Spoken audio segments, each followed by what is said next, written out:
Hi everyone, my name is Cassidy Hanner and I am part of the Firebirds group. Our presentation theme was centered around disability futures, and I completed the slides on the article and the social media account, so I will be talking about those, how they relate to disability futures, and how they specifically related to my topic within the presentation. So the peer-reviewed article that I found is called Next to Normal and the Persistence of Pathology and Performance of Psychosocial Disability. And this article was written by Scott Wallen and it was published in Disability Study Quarterly. So when reading this article, I hadn't heard of the play Next to Normal. It's a Broadway play, and it's a musical portrayal of the stigma of mental illness through the lens of the medical model.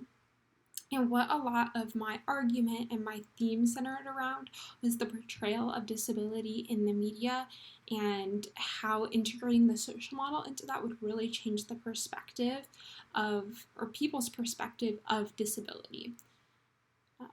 But this play was criticized because it portrayed disability through the lens of the medical model in order to decrease stigma in mental illness and disability. And because of that, not every attempt at destigmatization is a good attempt, and this is an example of an attempt that was not good.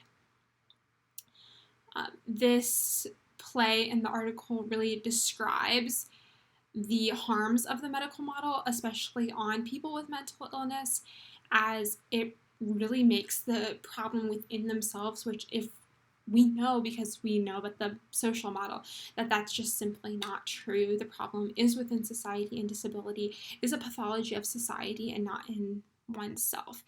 And because of the way they use the medical model to describe disability and as a pathology, it's a problem within individual people, and these people are bad because of it. Sympathy was better achieved rather than removing stigma, which was really unfortunate because I think they could have really had something with this Broadway play that so many people would see. And so then I asked the question, what could have been done to improve this play? And I did a little bit of research on it, and I found out that there were no disabled people or people with mental illness involved in the creation of this play. The actors weren't people with a mental disability, and I think that was a huge downfall. We know the huge phrase, the motto of disability studies is nothing about us without us. And I think one way that media in general, but specifically this play as described in this article, could have been portrayed better is if they had included people with the disability described. They were describing bipolar disorder. So having someone with bipolar disorder help write the part and then also act it out.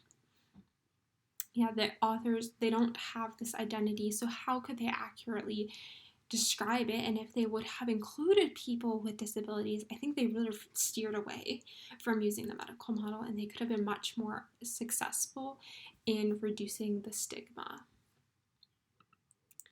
And my second piece of the presentation was on social media, and I chose an Instagram account of a person called Annie Elaney. Her name and her handle is spelled out as one word on the slide. Annie is a disabled, queer, and Latinx activist using the pronouns she, they. And their account is, I think, a really good example of what the future of accessible social media accounts could look like. They share their experience living with chronic illness and the disabling experiences that come along with it.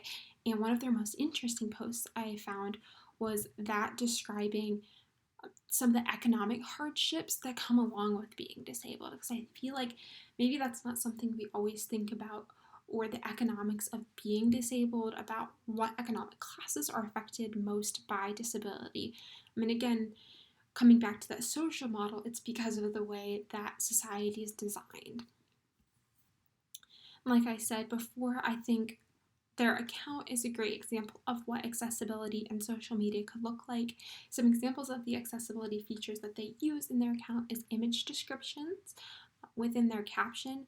Also, Instagram is super awesome, and they now have a space where you can add your pronouns into your biography, which of course they did. I believe they had it before then, but that's a really cool feature to make Instagram a little more accessible and a safer space for people to interact with one another.